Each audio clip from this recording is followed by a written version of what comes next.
दिल्ली देश की राजधानी है। देश की सत्ता पर साल 2014 से ही लगातार भारतीय जनता पार्टी और उसकी अगुवाई वाला राष्ट्रीय जनतांत्रिक गठबंधन काबिज है, लेकिन दिल्ली का दुर्ग भेदने में वो असफल रही है।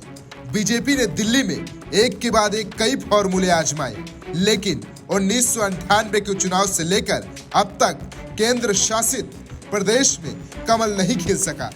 मोदी लहर में विजय रथ पर सवार बीजेपी जब पूर्व उत्तर से उत्तर तक एक के बाद एक राज्यों में जीत का परचम लहराती जा रही थी, मगर दिल्ली में केजरीवाल की योजना के आगे बीजेपी की रफ्तार धीमी हो जाती है। मोहल्ला क्लिनिक, महिलाओं के लिए फ्री बस सेवा, बिजली, पानी, संजीवनी, महिलाओं के खाते में 2100 रुपए, यानी इस तरह की योजना से आम आदमी पार्टी को काफी फायदा हो रहा है। आम आदमी पार्टी को टक्कर देने के लिए भारतीय जनता पार्टी तैयारी कर रही है, मगर जल्दबाजी के मूड में नहीं है। वहीं भारतीय जनता पार्टी दिल्ली विधानसभा चुनाव पीएम मोदी के फेस पर लड़ रही है। साल 2013, 2015 और 2020 के दिल्ली चुनाव में बीजेपी को मात ही मिली। पार्टी के अंदर से चेहरा देने की बात हो, किसी बाहरी को सीएम दावेदार बनाना हो या बिना चेहरे के ही मैदान में उतरना, बीजेपी ने हर दांव आजमाया, लेकिन नतीजे अनुकूल रहे। दिल्ली फिर से विधानसभा चुनाव की दहलीज पर खड़ी है और बीजेपी ने इस बार के चुनाव में बगैर सीएम फेस के उतरने का फैसला ले लिया है।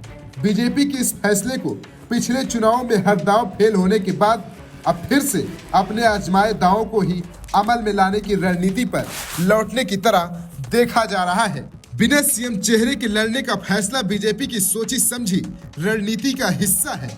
हालांकि 2020 के चुनाव में भी पार्टी मुख्यमंत्री प्रोजेक्ट किए बगैर ही चुनाव में उतरी थी और करारी शिकस्त झेलनी पड़ी थी। ऐसे में पिछले चुनाव के फॉर्मूले को ही दोहराने के पीछे क्या रणनीति हो सकती है, बात इसे लेकर भी हो रही है। दरअसल बीजेपी को लगता है कि उनके पास इस समय दिल्ली की रणनीति में कोई ऐसा चेहरा नहीं है जो अपने दम पर ही दिल्ली में केजरीवाल की चुनौती का सामना कर पाए। पार्टी की रणनीति कोई चेहरा प्रोजेक्ट करने की बजाय चुनावी जंग में पीएम मोदी का चेहरा ही आगे रखने की है। बीजेपी के नेताओं को भी लगता है कि केजरीवाल के मुकाबले कोई चेहरा आगे करने से बेहतर है पीएम मोदी के नाम और उनके काम को आगे रखना।